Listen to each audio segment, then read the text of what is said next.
Olá, cursistas! Sejam bem-vindos à disciplina Ética e Cidadania. É um prazer estar aqui com vocês para iniciarmos nossa jornada de estudos. Meu nome é Glícia. Peço que em nossas aulas vocês tenham papel e caneta para anotar as dúvidas e, ao final, postarem no nosso Fórum Tira Dúvidas. Aproveitando a oportunidade para dizer que vai haver um Fórum Tira Dúvidas para cada uma de nossas aulas. Então, postem as dúvidas no fórum pertinente à aula. E, para que tenhamos um bom resultado, será necessário a dedicação de vocês nos estudos e atividades da sala virtual. Mas também é muito importante que vocês leiam toda a apostila. Vamos começar? Ética e cidadania são temas sempre presentes no nosso cotidiano, desde o relacionamento pessoal e profissional até a reflexão sobre as descobertas feitas por pesquisas científicas, cujo impacto leva ao questionamento sobre os limites do controle da vida do ser humano. Nós nos deparamos frequentemente com escândalos e tendemos a crer que a falta de ética é regra geral na conduta do homem. Vamos ressaltar durante nossos estudos que cabe a cada um de nós o comportamento ético e moral diário, dando a devida importância ao exercício pleno da cidadania, contribuindo para a formação de pessoas e profissionais que construam uma nação melhor. Há uma confusão na compreensão dos termos ética e moral, inclusive levando a crer que ambos têm o mesmo significado. Deixo claro que isso não está correto. Vamos compreender o conceito de ética para depois diferenciá-lo de moral. Vamos primeiro conceituar a palavra ética, para assim entender o seu significado. A ética, como ciência do ethos, é um saber elaborado segundo regras ou segundo uma lógica peculiar. Mas o que significa ethos, professora? Ethos é uma característica comum a um grupo de indivíduos pertencentes a uma mesma sociedade.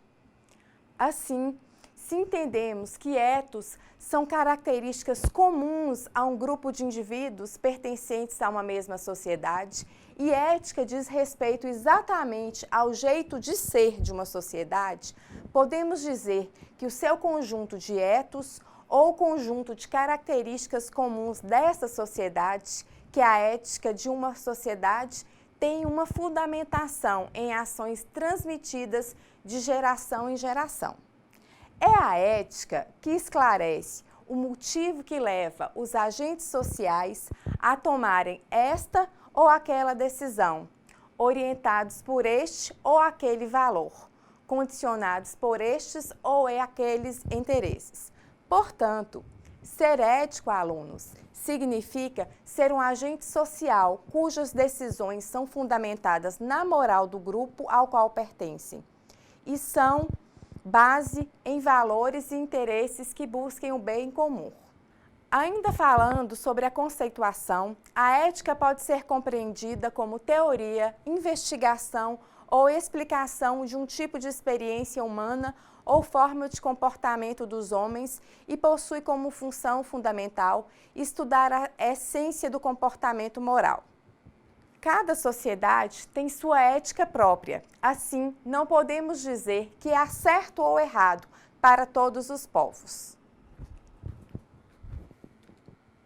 Um exemplo é a comparação do papel que se atribui à mulher no Ocidente com aquele preconizado no Oriente Médio ou na cultura muçulmana.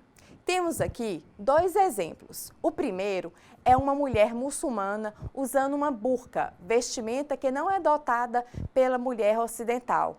No segundo exemplo, temos uma mulher ocidental com seu traje de banho, traje abolido pelas mulheres muçulmanas. Vamos, nesse momento, entender melhor sobre moral. Para Rios, moral é um conjunto de normas e regras destinadas a regular as relações dos indivíduos em uma comunidade social dada. Essas normas e regras se sustentam nos valores criados pelos sujeitos em suas relações entre si e com a natureza.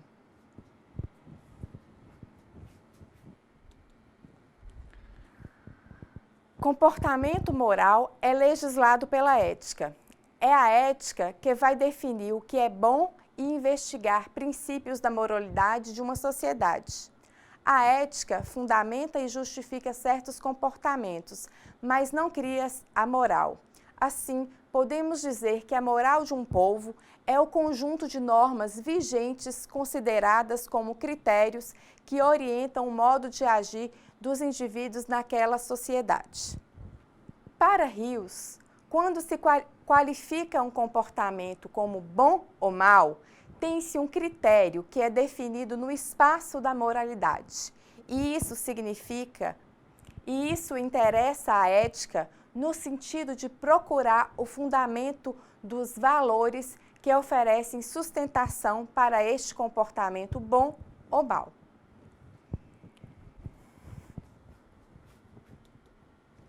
Temos aqui uma figura explicativa sobre a diferenciação da ética como disciplina teórica e a ética individual, a moral e a conduta.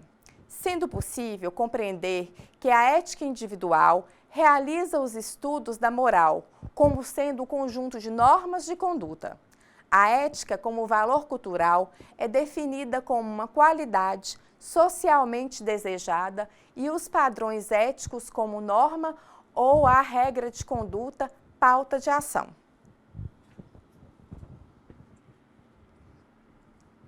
A origem da palavra ética está no caráter distintivo, os costumes, hábitos e valores de determinada coletividade ou pessoa. Em outras palavras, podemos dizer que a ética é o estudo dos fatos sociais, ou seja, as relações entre os agentes historicamente definidos, enquanto que moral é o conjunto de regras adquiridas através da cultura, da educação, da tradição e do cotidiano e que orientam o comportamento humano dentro de uma sociedade. Entenderam?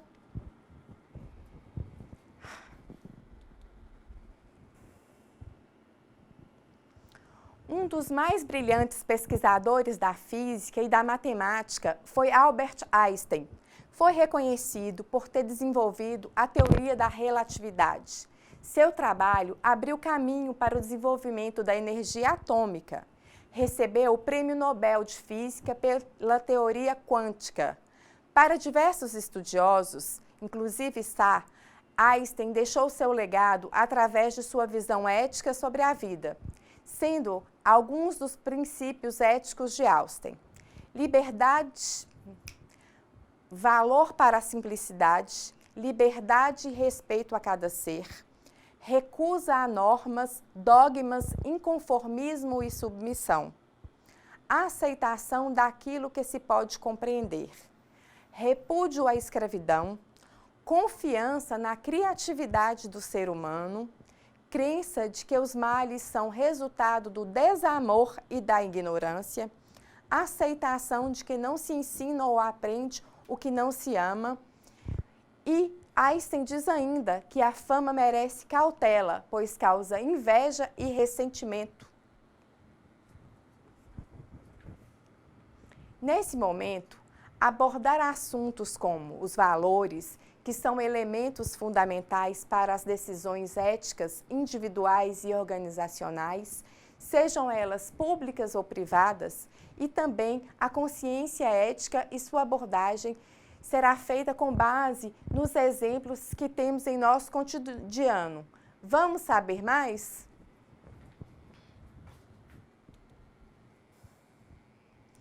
Valores são princípios dos quais não se abre mão.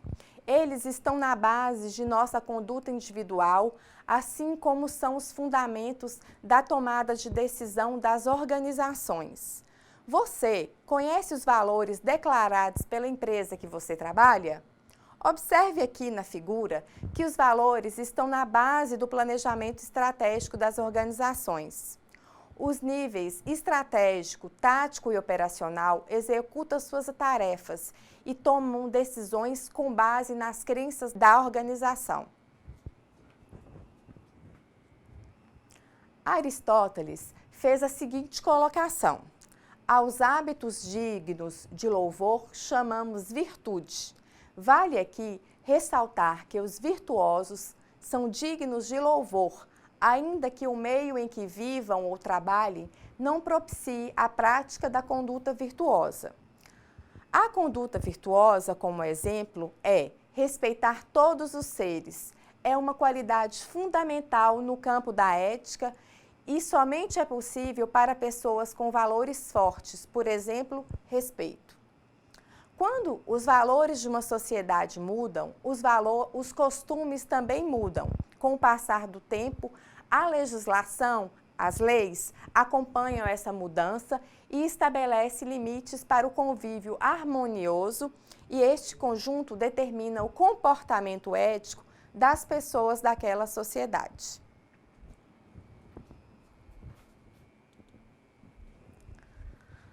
Por exemplo, na década de 50, não se imaginava que mulheres trabalhassem fora de casa.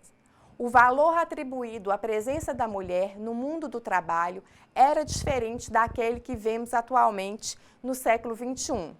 A mudança deste valor leva a uma mudança de costumes, pois atualmente não somente a mulher trabalha, como já se vê uma mudança radical de valores em que o homem passa a se dedicar mais às atividades domésticas.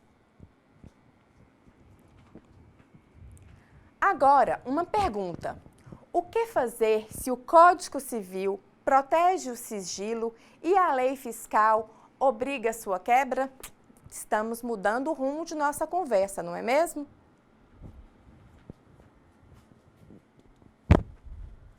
A consciência tem como mais forte o dever de não trair, de não insurgir-se contra aquele em que se tem o dever de proteger.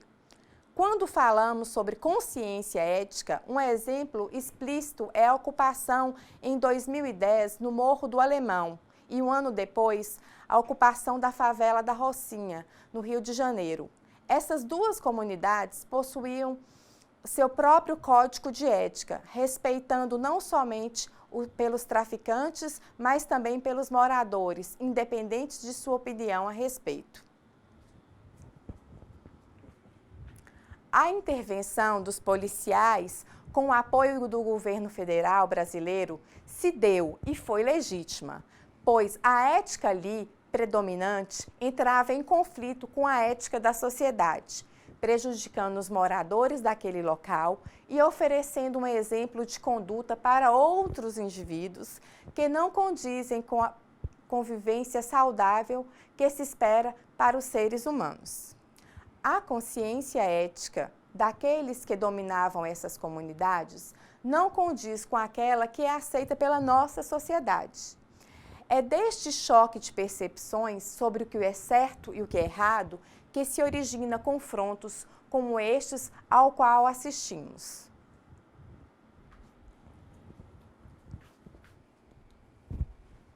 Sá nos apresenta alguns estados especiais de manifestação da consciência ética ao indicar que sentimentos morais, religiosos, partidários e econômicos, assim como as expressões do ego, voltadas para o interesse e a emoção, podem tentar a consciência ética a ceder. Podemos entender a ética como base para a conduta do homem individualmente nas organizações em que trabalha ou nos grupos sociais aos quais pertence. Ao compreendermos que o estudo da ética passa pela normatização das condutas dos indivíduos, precisamos também conhecer as razões que levam os indivíduos a aceitarem as normas impostas pelo grupo ao qual pertencem. Em outros países, o desrespeito às normas de conduta simples, como o uso de vestimentas específicas, ferem os princípios religiosos e, neste caso, existe a punição pela lei.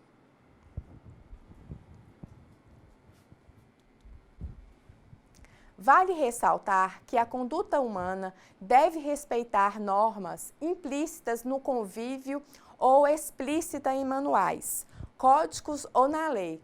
Por exemplo, a palavra etiqueta traz esse conceito, pois trata-se do respeito à ética em situações específicas do convívio, como, por exemplo, à mesa, durante as refeições, numa cerimônia religiosa, num evento político.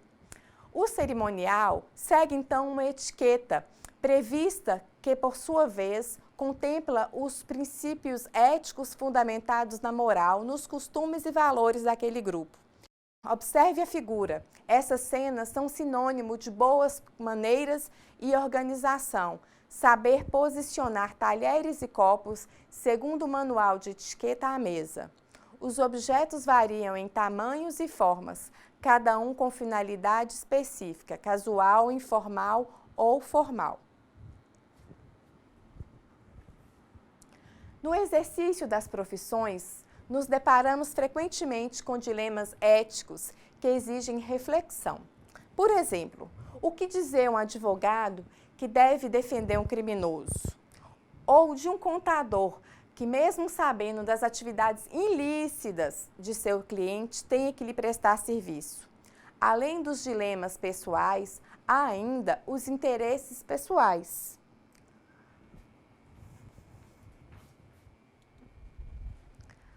Os interesses pessoais são fatores tão valiosos para os agentes sociais que eles se mobilizam para satisfazê-los e defendê-los.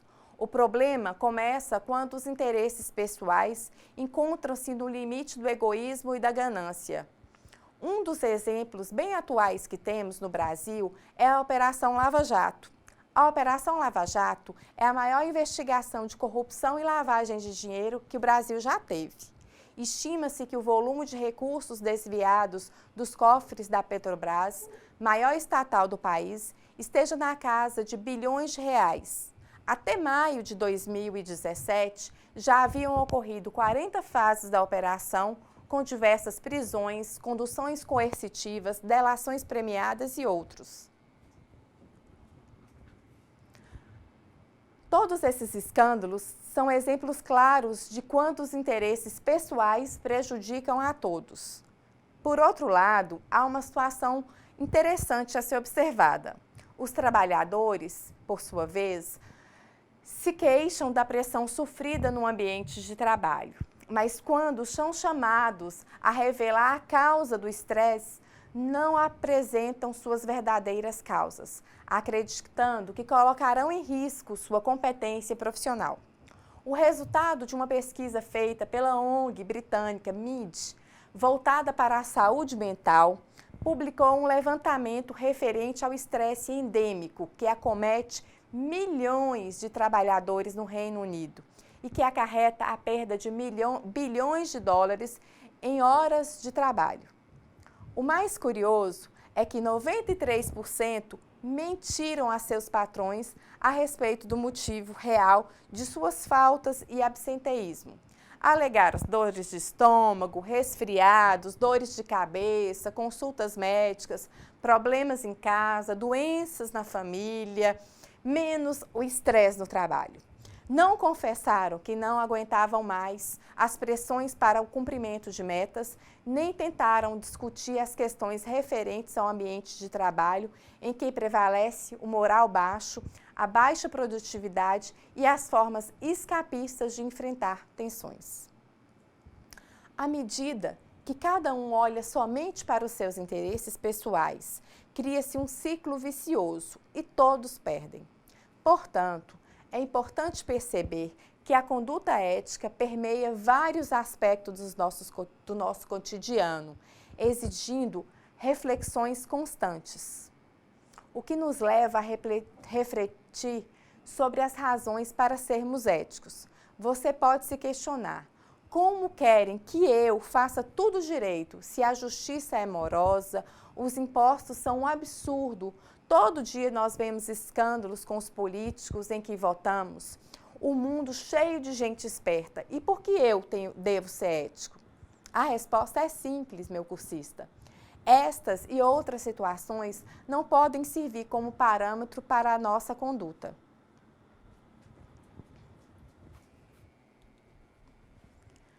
A história da humanidade revela situações baseadas em decisões antiéticas que ao longo do tempo foram corrigidas.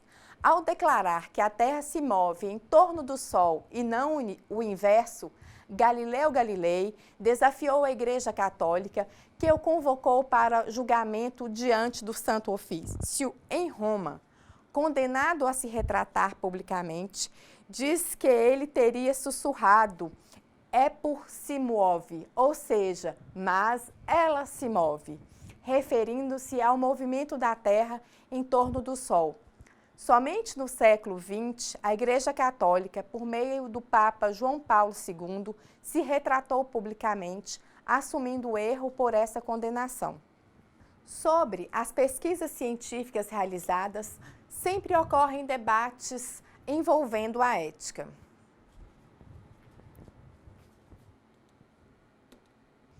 Em 1996, pesquisadores escoceses surpreenderam o mundo com o resultado da primeira experiência de clonagem de animais. Nascia a ovelha batizada como Dolly, a partir de uma célula da glândula mamária de uma ovelha adulta. Na sequência, foram também clonados bois, cavalos, ratos e porcos. Produzir artificialmente um ser vivo tornou-se objeto de polêmica entre religiosos, políticos e movimentos sociais em diversos países. A discussão retomou sua força quando Dolly precisou ser sacrificada em 2003, devido a uma doença pulmonar progressiva. As pesquisas com célula-tronco nos levam a crer na esperança de cura para doenças como diabetes, esclerose, Alzheimer, distrofia muscular e Parkinson. Por outro lado, despertar discussões calorosas sobre o acesso do homem às células embrionárias. A discussão gira em torno da vida de um indivíduo que deixa de se formar para curar outro ser. O resultado de pesquisas são objeto de preocupação dos órgãos públicos, pois no Brasil, o CNPq divulgou diretrizes que promovem a ética na divulgação dos resultados das pesquisas que são realizadas em nosso país. Essa iniciativa se deu devido a fraudes ocorridas na comunicação de resultados obtidos por pesquisadores brasileiros. Não se pode realizar procedimentos médicos sem a anuência, autorização do paciente. A ética se faz presente na condução de situações como esta, já que há grupo de pessoas incapazes de decisão, como crianças, pacientes de hospitais psiquiátricos, cuja concordância com pesquisas científicas deve ser dada pelos seus representantes legais. Entram em cena a consciência ética do humano e do profissional, fundamentada nos valores do indivíduo que toma a decisão e nos valores profissionais éticos estabelecidos no código daquela categoria. E você, faz parte de redes sociais como Facebook, WhatsApp? Se a resposta for afirmativa, você sabe quantas mudanças ocorreram nesses espaços virtuais, buscando oferecer alguma privacidade aos seus participantes. Então, você também sabe o quanto essa privacidade é cada vez mais difícil de se obter, pois os usuários da internet consomem a informação quando quiserem e como querem, e a utilizam da maneira que a desejam. Quantos processos já foram movidos por pessoas que se sentiram prejudicadas pelo uso indevido de seus nomes?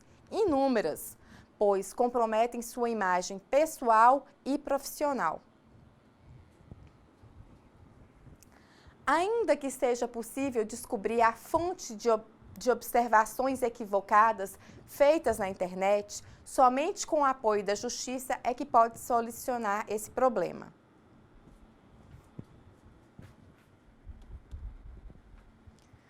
Dependemos da consciência ética das pessoas que nele navegam para que seu uso seja feito para o bem comum. É isso que você vê no seu dia a dia? Não, com certeza.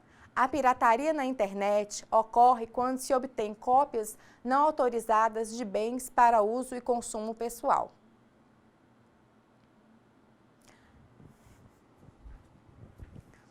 A moral do oportunismo se instala e a conduta antiética é justificada pela necessidade do suprimento de necessidades básicas do ser humano.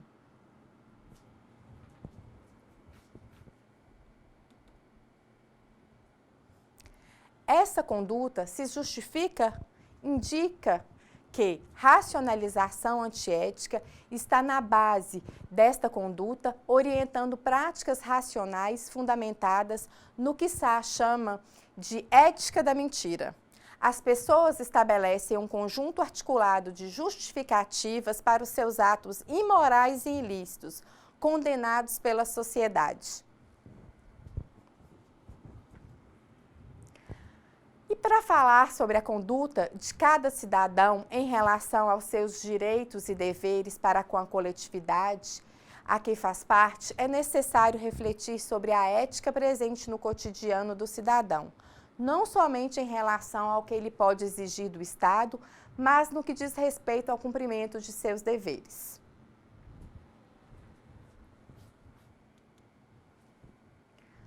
Ao abordar o tema da conduta ética, é fundamental tratar a questão da relação entre o indivíduo e o Estado, ou seja, a cidadania. Já na Roma antiga, com a fundação de Roma, se estabeleceu os direitos e deveres que cada indivíduo tem para com o Estado. O conceito de cidadania foi, então, originado na Grécia Antiga. O termo cidadania indica aquele que habita uma cidade, civitas, e dizia respeito à sua atuação efetiva, o que significa dizer que nem todos eram cidadãos, mas somente aqueles que usufruíam de privilégios em determinadas classes sociais. O conceito, naquela época, excluía mulheres, crianças e escravos e incluía somente os homens totalmente livres, ou seja, aqueles que não precisavam trabalhar para viver. Imagine que o número de cidadãos era bem reduzido. Já na Roma Antiga, cidadania estava relacionada ao exercício de direitos políticos, civis e religiosos atribuídas somente aos patrícios, homens livres, descendentes dos fundadores da cidade, era negada aos plebeus e aos escravos. Com a queda do Império Romano, as relações entre o cidadão e o Estado passaram a ser controladas pela Igreja Católica e, com o feudalismo, a vassalagem estabeleceu uma relação intensa de dependência do camponês. O homem medieval nunca foi considerado cidadão. De alguma forma, foram suspensos os princípios da cidadania. A Revolução Francesa, que iniciou em Paris em 14 de julho de 1799, com a queda da Bastilha, alterou o quadro político daquele país e foi um marco na instauração de um Estado democrático, voltado para o interesse de todos os cidadãos e um exemplo seguido por outros países. Com o início da Idade Moderna, foram introduzidos os princípios de liberdade e igualdade, na busca pela justiça e contra os privilégios. O conceito de cidadania no Estado democrático de direito está relacionado a um status jurídico e político mediante o qual o cidadão adquire direitos civis, políticos e sociais e deveres, pagar impostos, votar, cumprir as leis, relativos a uma coletividade política, além de possibilidade de participar numa vida coletiva do Estado. Essa possibilidade surge do princípio democrático da soberania popular. Assim, participar ativamente da conduta da gestão pública faz parte do exercício pleno da cidadania. importando não somente em apontar as melhorias a serem realizadas, mas também em atuar na direção de sua realização. A inclusão política se faz por meio do exercício pleno da cidadania, o que é a cidadania expressa um conjunto de direitos que dá à pessoa a possibilidade de participar ativamente da vida e do governo de seu povo. Quem não tem cidadania está marginalizado ou excluído da vida social e das tomadas de decisões, ficando numa posição de inferioridade dentro do grupo social. Você observou que participar ativamente da vida e do governo é um direito do povo?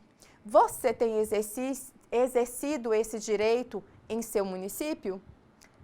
Olha, no Brasil, a Constituição de 1998 foi um marco da conquista do povo pelo seu direito a participar da tomada de decisões no nosso país.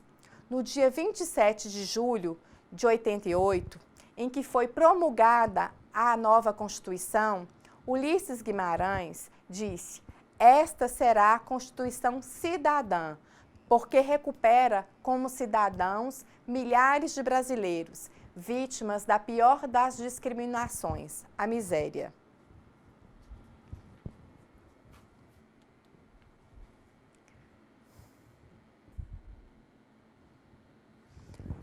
Ulisses Guimarães acrescentou dizendo: "Cidadão é usuário de bens e serviços do desenvolvimento. Isso hoje não acontece com milhões de brasileiros segregados nos guetos da perseguição social."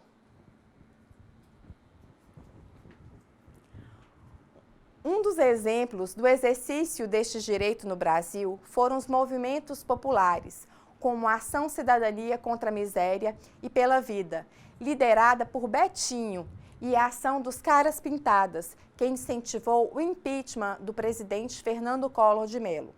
Considerando esses exemplos, você diria que temos exercido a cidadania de maneira plena aqui no Brasil?